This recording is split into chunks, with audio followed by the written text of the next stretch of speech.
Good afternoon. I've just had a very productive meeting with Ursula von der Leyen, President of the European Commission. First, we took part in a call with fellow G7 members where we all condemned Iran's abhorrent attack on Israel last night. We agreed on the importance of Israel's security and right to defend itself in the face of this unacceptable aggression. And we call on all sides to show restraint and avoid escalating further. No one wants a regional war. We also agreed on the urgency of ceasefires in Lebanon and Gaza to allow the space for political solutions. And last night's events have highlighted more than ever that at a time of escalating conflict, including Russia's ongoing invasion in Ukraine, it is vitally important that we ensure we work ever more closely with our partners and allies in the pursuit of peace and security. Ursula and I have agreed that we can do more together in a few key areas in particular: promoting growth and prosperity, working together on shared challenges like climate change, energy security, and illegal migration, and strengthening our shared security and stability. So we're putting our relationship with Europe on a more solid, stable footing. That's what the British people want: a return to pragmatic, sensible leadership when it comes to dealing with our closest neighbours, because they know that this matters for growth, for jobs, and for security. The detailed work to take this forward starts now. We've agreed to hold regular UK-EU summits at leader level to review progress, starting with a summit in the first half of next year. Now, of course, there will be issues which are difficult to resolve, and on areas on which we will stand firm. There will be no return to freedom of movement, no return to the customs union, no return to the single market. But we will find constructive ways to work together and deliver for the British people. And now I'd like to take some questions, I think, starting with Katya. Sorry. Thank you, Prime Minister. Prime Minister, improved music really only goes so far. What trade-offs are you willing to make with the EU, because I'll ask for them, in order to improve economic relations? They've asked for a youth mobility scheme, for example. And if you forgive me, Prime Minister, you've decided to repay £6,000 worth of gifts.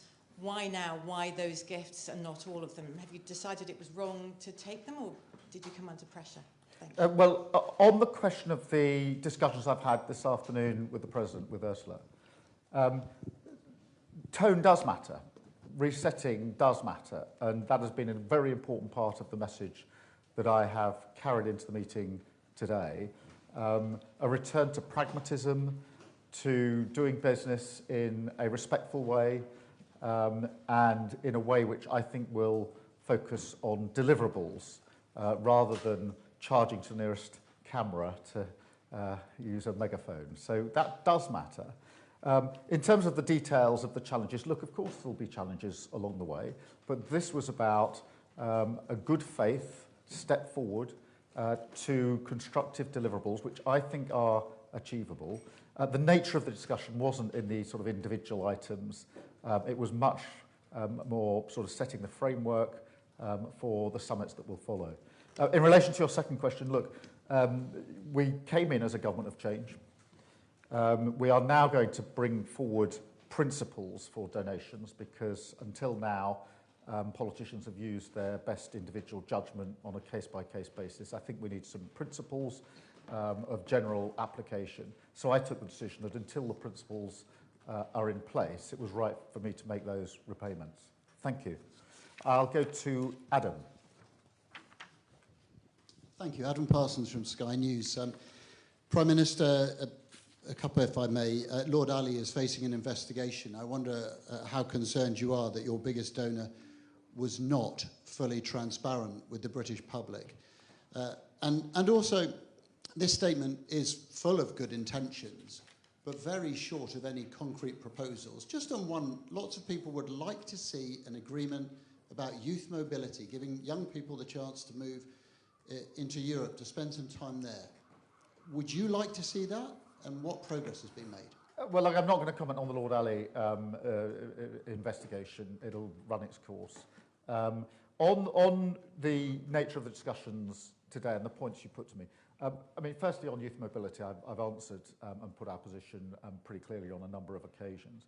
But that really wasn't the nature of today's debate. Today's debate was the first step down to a path which will then lead to negotiations to the summit in the early part of next year, and focused on the deliverables and what we can do rather than what we can't do. But by its very nature, it was not a discussion that went into the details at this stage. It was about setting the parameters, setting the tone, agreeing how this would be done, and the sort of milestones, if you like, along the way. And in that sense, it was very constructive, positive, and with evident good faith on both sides. Thank you very much. I've got Robert.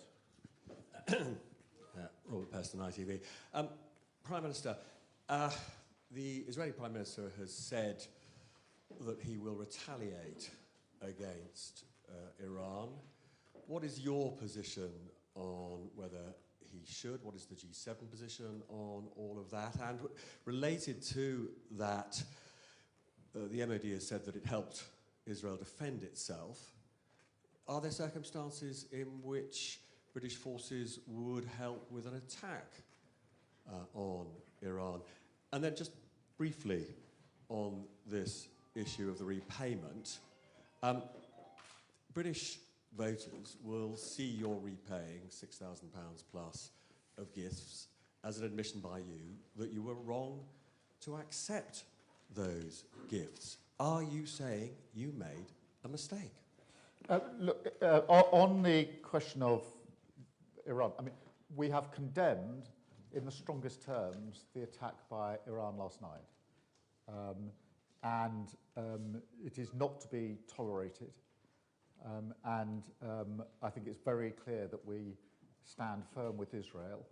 Israel does have the right to security. Israel does have the right to defend herself. And that is absolutely clear. I'm not going to get drawn further than that, nor to get drawn on the role of our own service personnel last night. Obviously, in April, we saw the role that was taken, but I'm not going to get drawn beyond that. But that is not any indication that we're going any further on this occasion. On the repayment, I can't say any more than I did. We're going to draw up some principles until they're in, which will guide everybody. Until they're in place, I thought it was right to repay these particular payments. That's the long and the short of it. Thank you. Olivia. Olivia Raby, GB News. Just on the specifics of a potential reset deal with the EU, can you rule out granting EU fish access to UK waters? And also briefly on this £6,000, would you consider paying back any more money? On the question of fish, etc., again, that wasn't the nature of the discussion today. This was very much a discussion at leader level to set the tone, set the ambition, to make clear we were focused on deliverables, to set in place how we would go about these discussions and where we thought the appropriate timelines were, starting with the summit in the early part of next year, which obviously gives a sort of marker as to when we accept some progress to be made by. But we were not, it wasn't in the nature of a discussion about some of the issues, which will have to be part of the discussion, of course. But the question is about the tone and the good faith. In relation to the repayments, I can't add to the answer I've given twice now. Thank you. Bruno. I'm going to come back to the fishing. I know you didn't talk about it today, just because you gave us some categorical assurances on free movement, customs union, and the rest. So I'm looking for a couple of categorical assurances. Will Britain hold the line on marine protection areas, bans on bottom trawling? We know that the French and I'm happy with that. Can you give us a categorical assurance that Britain won't overturn the sand eel fishing ban in the North Sea that the EU is demanding that Britain drops? Thanks. Yeah, I mean, look, on the first point you make, you know, the red lines that we have set out, and we've been very open and public in relation to them, and they set the parameters of the debate that we can have. But I do think that we can be ambitious. I do think we can make progress. And today was about making sure that, as it were, from the very get-go, both sides are agreed that we want to act in good faith, we want to make progress, we want deliverables, and we want it to be constructive. The issues you raise, marine issues, etc., that literally was not the nature of the discussion today. I'm not suggesting that these things won't at some stage need to be addressed. Of course they will. But that wasn't what today was about. And I hope not to disappoint, but in the past, I'm not sure the sort of running commentary assisted this process, and therefore there'll probably be a bit less of it as we go through it this time around. Thank you very much. And then Max Delaney. Thank you very much, Prime Minister. Max Delaney, AFP. You just spoke about these talks being the beginning of a long path towards negotiations, towards a reset. Can you admit now that your much vaunted reset with the EU is not going to be easy, it's not going to be quick, and it's not going to be particularly extensive after all?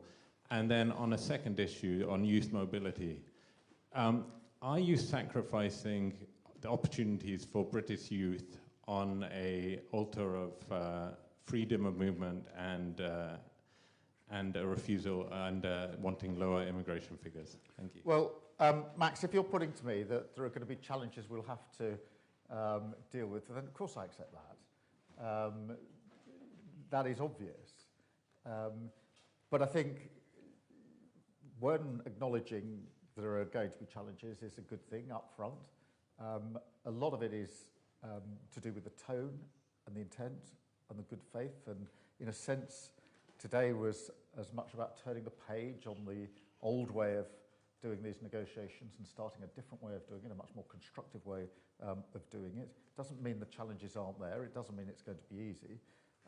On the timing, look, we are putting in place milestones in order to make sure that we make progress, and therefore, you know, we will hope to keep to those timetables, and that means we'll be heading for this summit in the early part of next year. On youth mobility, look, again, I have made it clear what our position is, and in particular that free movement is a red line, but today wasn't about those individual issues. It was about the way in which we will conduct these negotiations, and the emphasis was on what we can do, not what we can't do, and on deliverables rather than sort of running commentary. Thank you very much for being here. Thank you for your questions.